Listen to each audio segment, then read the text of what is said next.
Assalamualaikum warahmatullahi wabarakatuh.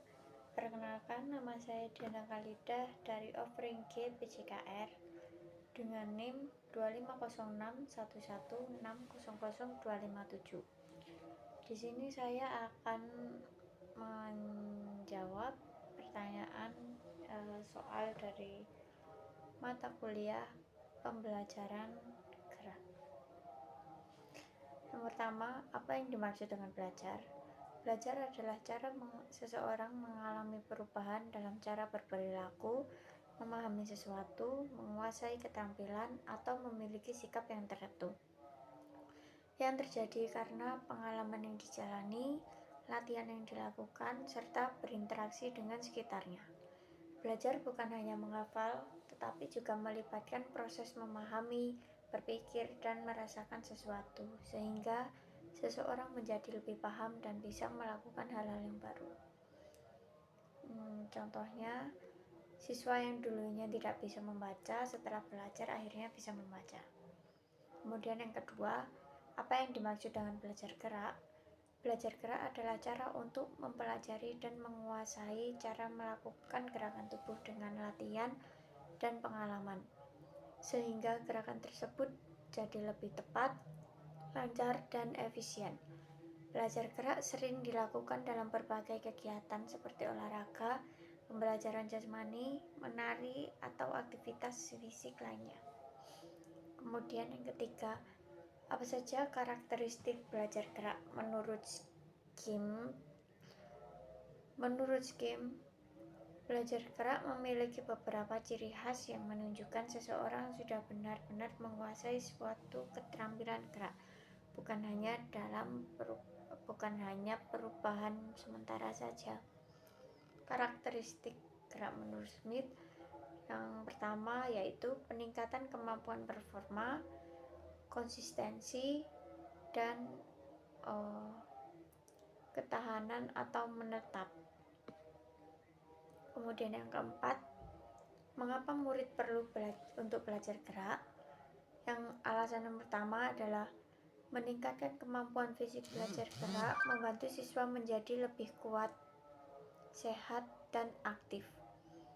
Contohnya yaitu berlari, melompat, dan melempar membantu melatih otot serta koordinasi tubuh. Kemudian yang kedua, mendukung kesehatan jasmani dan mental. Aktivitas bergerak membantu menjaga kesehatan tubuh, mengurangi perasaan stres, dan membuat pikiran terasa lebih segar. Kemudian yang ketiga, meningkatkan rasa percaya diri. Ketika siswa sudah bisa melakukan suatu gerakan dengan baik, mereka merasa lebih percaya diri terhadap kemampuan diri mereka sendiri. Dan yang kemudian soal nomor 5, memberikan contoh penerapan hukum belajar berikut dalam pembelajaran pendidikan jasmani. Jawaban yang A yaitu contoh dalam pembelajaran penjas. Sebelum berlatih berlari cepat, guru mengajak siswa untuk melakukan pemanasan terlebih dahulu agar otot-otot mereka siap bergerak. Guru memberikan penjelasan dan contoh cara melakukan teknik dasar sebelum siswa mencoba melakukannya sendiri. Guru memastikan bahwa dalam kondisi sehat dan siap bermain sebelum memulai permainan. Jawaban yang B, siswa terus berlatih melempar bola basket berulang kali supaya semakin mahir. Latihan servis bola voli dilakukan berulang kali agar presisi semakin baik. Drill menendang bola dilakukan secara teratur agar tekniknya menjadi lebih baik. Jawaban poin C, guru memberi pujian kepada siswa karena siswa berhasil melakukan gerakan dengan benar. Guru memberikan apresiasi atau tepuk tangan kepada kelompok yang bermain dengan baik dan sopan. Kemudian guru memberikan semangat yang baik supaya siswa merasa bahagia dan ingin mencoba lagi. Kemudian jawaban untuk persoalan yang keenam, berikan analisis Anda. Apa sajakah perbedaan belajar gerak di tingkat SD, SMP, dan SMA? Untuk perbedaan belajar gerak di tingkat SD yaitu usia 6 sampai 12 tahun itu pertama, pertumbuhan fisik masih dalam tahap dasar. Kedua, koordinasi motorik sedang berkembang. Kemudian yang ketiga, senang bermain dan bereksplorasi. Dan yang terakhir, berpikir masih konkret. Fokus belajar geraknya yaitu pengembangan gerak dasar atau fundamental movement skills.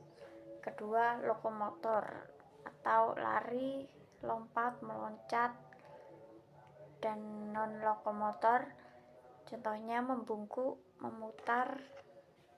Kemudian yang terakhir ada manipulatif, contohnya yaitu melempar, menangkap, dan menendang. Kemudian perbedaan belajar gerak di tingkat SMP yaitu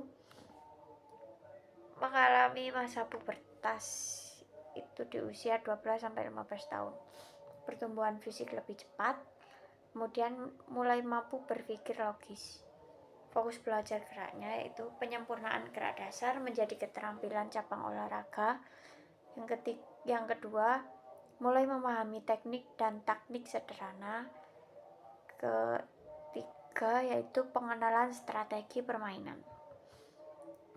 Kemudian perbedaan di tingkat SMA. Tingkat SMA itu fisik mulai relatif matang, kemudian kemampuan berpikir abstrak dan analitis berkembang, dan kesadaran diri dan tanggung jawab meningkat. Fokus belajar geraknya yaitu yang pertama, penguasaan teknik dan taktik yang lebih kompleks. Kedua, spesialisasi cabang olahraga tertentu. Kemudian yang ketiga, peningkatan kebugaran jasmani dan performa. Untuk persoalan ketujuh yaitu mengapa Anda perlu memahami taksonomi tujuan pendidikan? Taksonomi tujuan pendidikan penting dipahami karena yang pertama, membantu merumuskan tujuan pembelajaran secara jelas dan terarah. Guru dapat menentukan apakah tujuan pembelajaran menekankan pengetahuan, sikap, atau keterampilan. Yang kedua, memudahkan penyusunan materi dan metode. Jika tujuan ada di ranah psikomotor, maka metode praktik lebih dominan. Jika kognitif, perlu diskusi atau penjelasan konsep. Kemudian yang ketiga ada membantu dalam penyusunan evaluasi.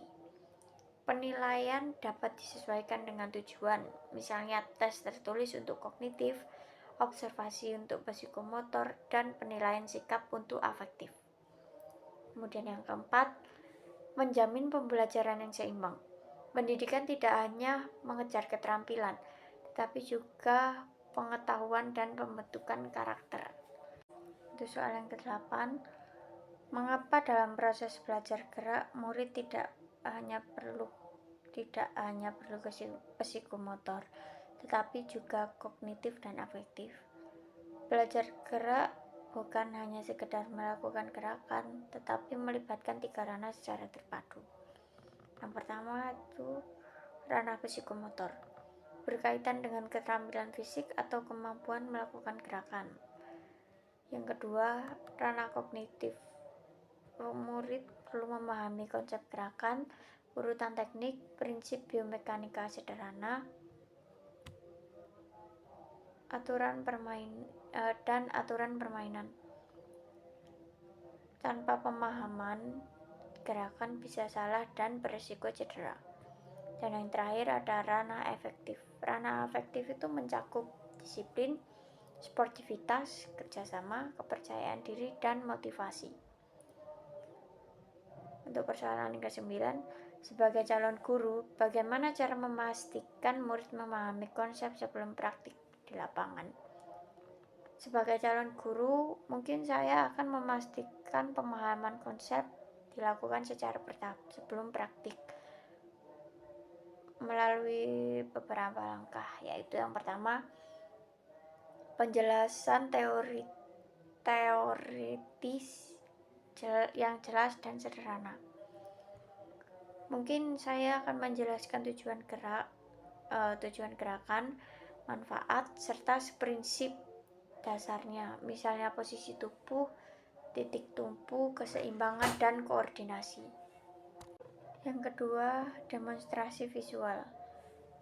Kita akan memperagakan terlebih dahulu secara langsung teknik gerakan dengan benar atau menggunakan video pembelajaran agar murid memiliki gambaran konkret. Dan yang ketiga, pemecahan gerakan. Memecah teknik menjadi bagian kecil-kecil, misalnya awalan, inti gerakan, dan akhir sebelum digabungkan secara utuh. Kemudian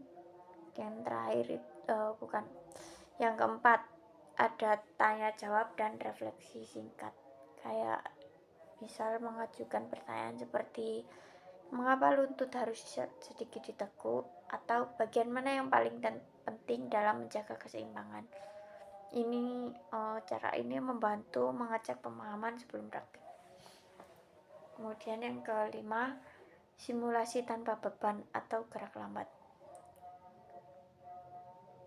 Kita memberikan kesempatan mencoba gerakan secara perlahan tanpa tekanan agar murid fokus pada teknik bukan hasil. Yang terakhir, ada umpan balik langsung atau feedback. Guru memberikan koreksi segera dan positif untuk mencegah kesalahan teknik yang berulang. Dengan langkah ini, murid tidak hanya untuk meniru gerakan, tetapi memahami konsep di baliknya sehingga praktik menjadi lebih efektif dan aman. Untuk persoalan yang ke-10, apa yang dimaksud dengan stimulus dan response dalam belajar gerak? Dalam belajar gerak, konsep stimulus response berasal dari teori behavioristik, terutama yang dikemukakan oleh Edward Thorndike dan B.F. Skinner. Stimulus adalah rangsangan yang diberikan kepada individu. Contohnya, aba-aba peluit, instruksi guru, dan bola yang dilempar ke arah murid. Kemudian response adalah reaksi tindakan yang muncul akibat stimulus tersebut. Contohnya, murid mulai berlari saat mendengar peluit, menangkap bola yang dilempar. Dalam konteks gerak, guru memberikan stimulus atau instruksi contoh gerakan, isyarat. Kemudian murid memberikan respon melalui gerakan. Jika respon benar dan diberi penguatan, maka gerakan tersebut akan semakin kuat dan terbentuk menjadi keterampilan. Sekian jawaban dari pertanyaan-pertanyaan mata kuliah pembelajaran gerak. Terima kasih. Assalamualaikum warahmatullahi wabarakatuh.